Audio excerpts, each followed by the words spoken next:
Bismillahirrahmanirrahim. Bismillahirrahmanirrahim. La haula wala quwata illa billahil aliyil azim. Qala musannifu rahimahumullahu ta'ala wa nafa'ana bi ulumihim amin ya Allah ya rabbal alamin.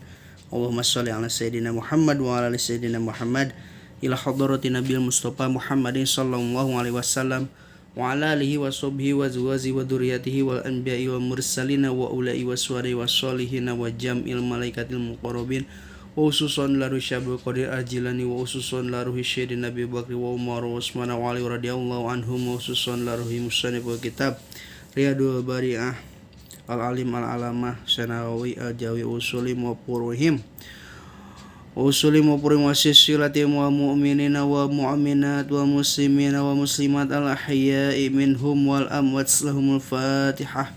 A'udzu billahi minasyaitonir rajim. Bismillahirrahmanirrahim. Alhamdulillahi rabbil alamin arrahmanir rahim maliki yaumiddin iyyaka na'budu wa iyyaka nasta'in ihdinas siratal mustaqim siratal ladzina an'amta 'alaihim ghairil maghdubi 'alaihim waladdallin rabbighfir lana amin. Bismillahirrahmanirrahim. Urang lajengkeun kana pengaosan kitab Riyadul Bari'ah halaman 35 nu aya kitabna mangga samikeun logatanana. Dina kitab Sapinah ge ayanya ieu abdi dina kitab Sapinah halaman 35 ieu kitab Sapinah atasna ieu kitab Riyad bawahna. Masing mertelakeun dina pasun pe arkaniru babu arkani sholati masih nerangkeun rukun salat anu katinggaleun hancana mangga pilari wae di playlist ti mimiti dugikeun ka ayeuna. Di halaman hiji dugikeun ka halaman 35 dina kitab Sapinahna aya kitab Riyadul Bari'ah. Bismillahirrahmanirrahim. Wasadisu jeung ari anu kagenepna tina rukun salat teh al-i'tidalu eta i'tidal. Makrunan barianan anu dibarengan bitumaninati sartana tumaninah hatta tastaqira saingga sakira-kirana tetep naon al-adu pirang-pirang anggahota. Wal wajibu jeung ari anu wajib bihi dina ieu i'tidal ayyauda eta yen balik deui ieu si jalma arroba kana cengkat lima netepan kana perkara kana anu bukti ieu si jalma alaihi dina samemena ieu atawa lain netepan kana ieu emma qoblahu dina samemena ieu si jalma. Jadi nangtung i'tidal teh ruku terus nangtung deui, nangtung tina ruku teh ngarti i'tidal.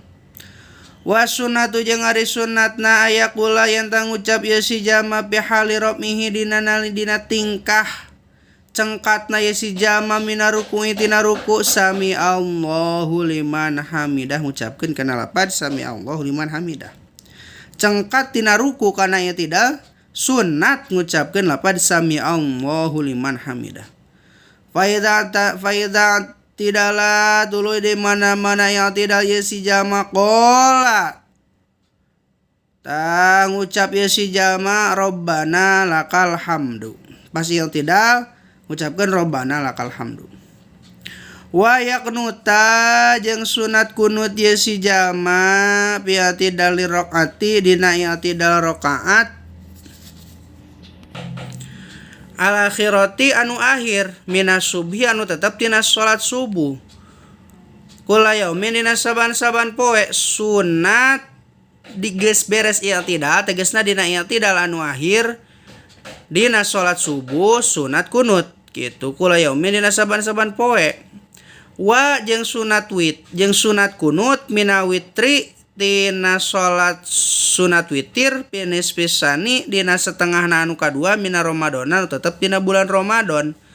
Jeung sunat kunut dina i'tidal teh dina salat sunat witir tina setengahna tegasna 15 poe akhir tina bulan Ramadan.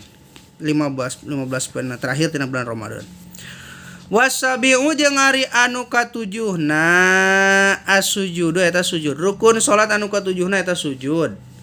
Marrotaini kalawan dua balikan. Makrunan barianan anu dibarengan bitumaninati kalawan tumaninah. Wa yustaratu jeung disyaratkeun pihi dina ieu sujud naon ayas juda yen tas sujud ieu si jalma ala jabhatahu netepan kana tarangna ieu si jalma.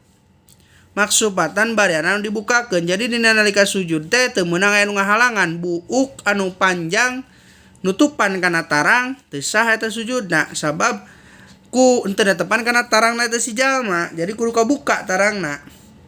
Lamun buukna gondrong begitu sujud singkirkeun heula buukna, matak gunana make peci teh nu rambutna gondrong teh supaya teu ngahalangan dina nalika sujud si rambut pas urang sujud teh teu ngahalangan kanu tarang urang gitu.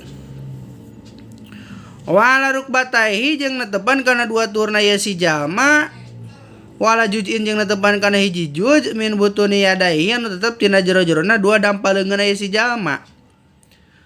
Tah, jadi sujud teh anu kudu antal teh naon wae? Tarang, dua tuur, terus dua dampaleungeun, wajujin jeung hiji juj min butu asobi qodamaihi tina jero-jerona pirang-pirang ramo dua suku.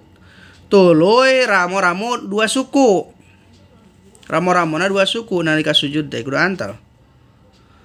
Wa yarfa'a jeung kudu ngangkatkeun ye si jalma asafilahu kana anggota badan anu luhur ala anu handap ala alihi ngelekeun kana anggota anu luhur. Tegasna anggota anu handap teh naon? Bujur suku nepikeun ka handap teh kudu leuwih luhur ti sirah kitu sujud teh. Anggota anu handap ngelekeun kana anggota anu luhur dina nalika sujud. Tegasna ti suku ka ti bujur ka handap kudu leuwih luhur tibatan ti bujur ka luhur. Bujur ka luhur nyaeta sirah leungeun eta handap. Ti bujur ka handap eta kudu luhur. Sujud teh kitu nungging. Wa ayata sakila jeung yen wa ayata sakola jeung ngaberatkeun ieu si jalma birosi kalawan sirahna itu si jalma hatayahis sehingga ngarasa ieu si jalma bisakli kana beratna sirah. Jadi berat sirah teh tong ditahan sirah teh antalkeun kana tempat sujud teh tong meunang ditahan gitu. Kudu diberatkeun sirah teh kudu dilepas gitu. Wasunnatu jeung ari sunnatna ayas judayan ta sujud ieu si jalma ala anfihi netepan kana irungna ieu si jalma. Wa yaqulu jeung ngucap ieu si jalma fi sujudihi dina waktu sujudna ieu si jalma subhana rabbiyal a'la wa bihamdi. Dina nalika sujud sunat ngucapkeun subhana rabbiyal a'la wa bihamdi.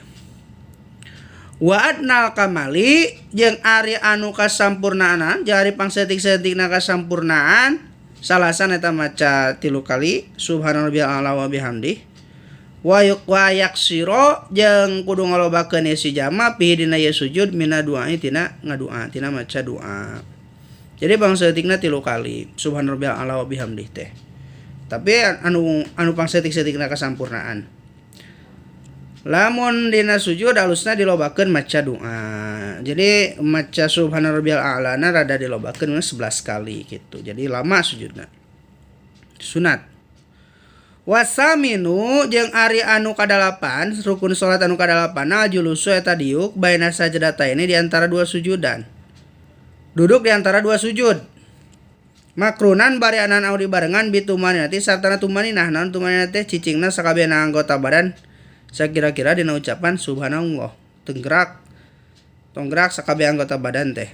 Tumaninah. Wasunnatu jeung ari sunatna ayakula yang tangucap ieu si jalma pihi dina nalika diuk di antara dua sujud. Rabbighfirli warhamni warfa'ni wazburni warzuqni wahdini wa'afini wa'fu'anni. Dina nalika duduk di antara dua sujud sunat ngucapkeun apa bacaan ieu? Sunatnya teu maca ge teu naon tapi sunat.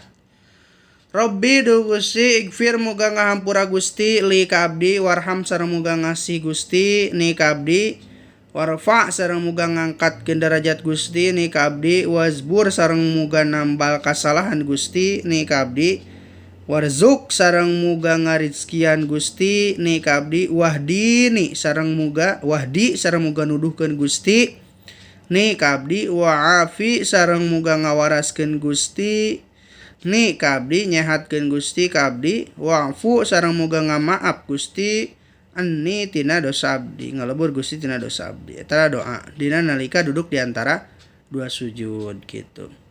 Atasiu rukun udu anu kasalapana sakitu heula wallahu a'lam bissawab. Mudah-mudahan aya mangpaatna kangge urang sadayana.